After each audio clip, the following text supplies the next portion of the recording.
Another significant moment in my journey, there are several. I'll probably forget some of them by the time I get to the actual day of salvation in my life. And I will talk a little bit about the call to ministry as well. But I want to start out by saying, I do believe that someone, from everything I've read in the scriptures, that if someone is a true believer in Christ, they receive the Holy Spirit and they are saved. And that they will finish the race. They will successfully live out that salvation. Will there be perfection? Nope, not in this life. They won't be able to use their own, because Paul has made it very clear, and as well as other parts of the scriptures, particularly in Romans that I did this weekend, makes it very clear that we're all one. There's no reason for boasting. And if there's no reason for boasting, I really don't have a measurement for the race other than believing in Jesus Christ, having faith in Him. And that faith will result ultimately in walking in the Spirit.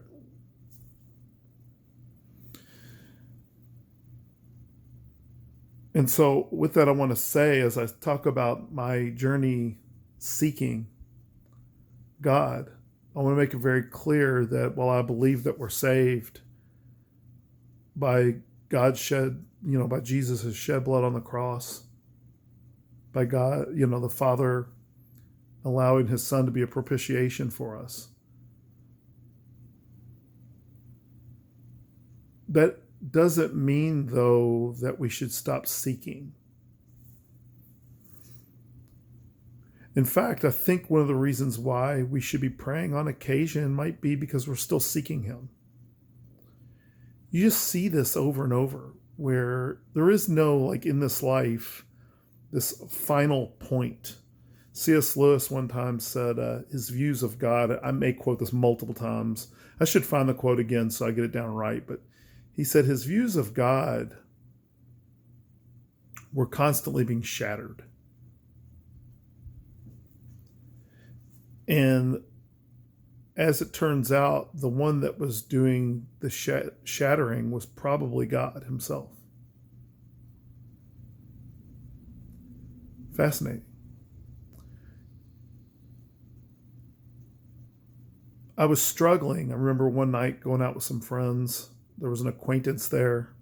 I touched on this briefly in one of my earliest videos. We were at a Denny's off of Hurstbourne. It's Hurstbourne Parkway now. It's Hurstbourne Lane at the time. And it was a lane, and now it's definitely a parkway. In fact, just a little north on Hurstbourne where we were was just abandoned farmhouses. And you went enough south, which is abandoned farmhouses. That sounded like every old person you ever met. This was all farmhouses. But now it is definitely a parkway. Up north it's a kind of a commercial park. That would really be the best description. And I remember there was this old abandoned house there. It was creepy and interesting.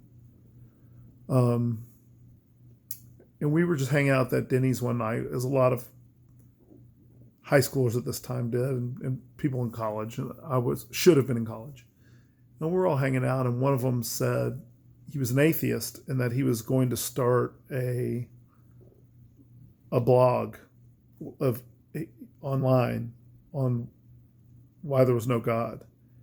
And two thoughts hit my mind at that time. I remember one was, not many people had internet at home at the time.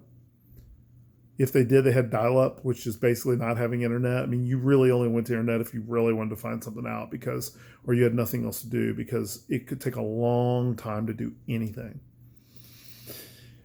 And I remember thinking, wow, who goes through that kind of trouble? And number one, thinking, why are you so sure? And I had always seen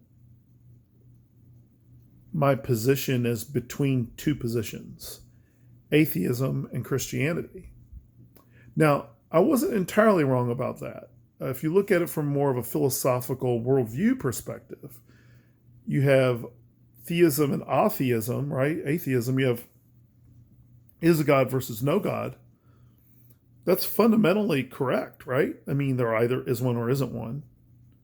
And then you can say, well, where do we stick the deists? Where do we put the, the pluralists? Where do we put the polytheists? Where do we put these people? That's fine. But in the end, you kind of have to categorize in one of these two ways. If there's another one, I'm not aware of it.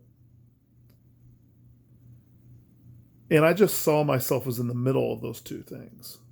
Although I just pitted atheism versus Christianity, my limited understanding of both at the time. What I was wrong about is I don't believe agnosticism is always in the center. Maybe I wasn't even an agnostic. I've been told that I was just a seeker. I was a seeker, that's for sure. And a friend of mine said we should go to Long Run Park. And he goes, have you ever been stargazing? I was like, no, I've never been stargazing. He said, oh, we got to do it. He's like, we'll go out to the park. I don't know if this was before or after I met the atheist. And he said, you just take an hour and you just stare up at space. And I thought, sure, it's something different to do. Why not? It was actually quite amazing. After an hour of staring into space,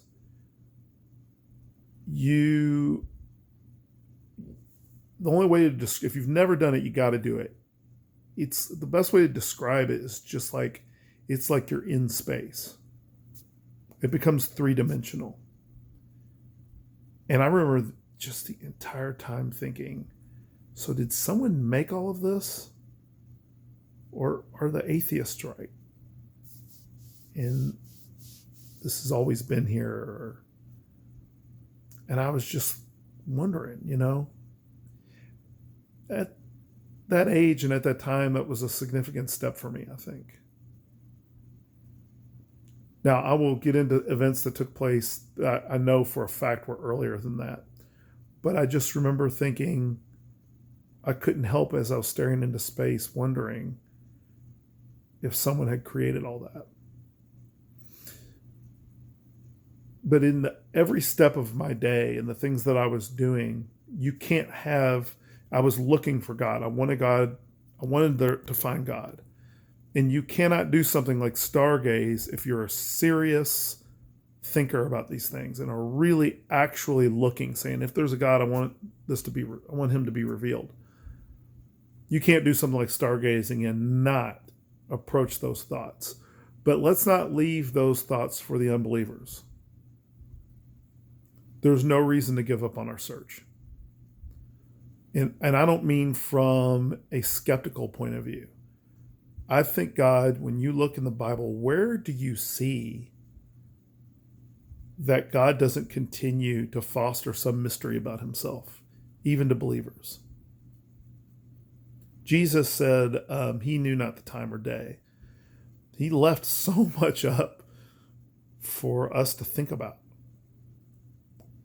God, could God give definitive answers as he wanted to? Of course he could. But we have to remember, we don't want our thoughts about him to be so simplistic. I'll give you a final thought. In preparation for the next Unbelievable podcast, I have to do a lot of prep work again, because it's an area, it's not just about making a video. It's not just about dealing with the issues, but also you have to make them quote unquote palatable. I can't get too technical and too bogged down in details. These things are getting upwards of 40 minutes long. You might think, well, too late for that, but it's not. There's a lot to consider. But as I've been doing the study, I just realized that I had some simplistic thoughts about God and what he's doing still. And it has to do with biblical transmission, the transmission of documents, right? The transmission of manuscripts. And I watched in some of my research, and I'll talk about this in the video on Unbelievable Podcast when I get around to it, that in my mindset, the way I saw transmission was this. Someone had the original text. Someone copied that text. Someone gave the copy to someone else to copy. And someone gave that copy to someone else to copy. And up the line until you get to what we have in the New Testament, right? And I had a friend of mine one time, we were driving at work. I'll get back to that in a minute, okay? We're driving at work, and we came to this stop, and he was supposed to guide me up. And he guided me up and told me when to stop and when to go. He doesn't want to drive at UPS, so he doesn't really know anything about driving, seeing eye habits and all that kind of thing. And I thought, what if I was the CEO of UPS? I would still have to do what he says, even though he's a union employee. And it got me thinking about different authorities, that you have kind of vertical authorities and horizontal authorities. Vertical authorities, their authority is absolute. Horizontal authorities are kind of contingent and temporary. And some have a temporary status of vertical authority, but that's getting even more bogged down in details. But it was kind of a little spark of revelation in my mind that, there are some people that have kind of this authority over us at times. The CEO of the company could be driving that car, but he has to do what my friend says, the tug rather, what my friend would tell him to do. Otherwise, he gets in a wreck. And I thought a lot about that. And then everything I saw about authority after that was like, left me very wanting, because they didn't address this kind of issue. So I had to really think about it on my own. And I was listening to James White talk about this, and he showed a graph, and it showed an old manuscript, and then it showed a variation where it had probably gone and influenced other manuscripts that came around and eventually arrived at the manuscript that we can kind of trace back to today. And we don't have a lot of those copies that are out there of that first early, and this is like a couple hundred years earlier. All right, let me make it a little bit clearer. So you have a manuscript, it's like 140 AD, we'll say. You get to another manuscript, and it's like 370 something AD. And we can tell that there are differences, but when you go and see other manuscripts, you can kind of see that it's possible that the one from hundreds of years ago was copied and went one way, and then other copies went, and by the time we got to one of our newer manuscript, it was influenced by the same manuscript, but through different ones. So that rather than a linear line of just a line of manuscripts up and up and up and up and up, just one manuscript that gets copied, it's more like a network of roots. And they could arrive at any way. I just realized this today, and I was just like, I had such a simplistic view of this. And as it turns out, when you stop and think about it, if you're seeking after God, it actually reveals his hand in the transmission of the text, unless you don't want that to be the case.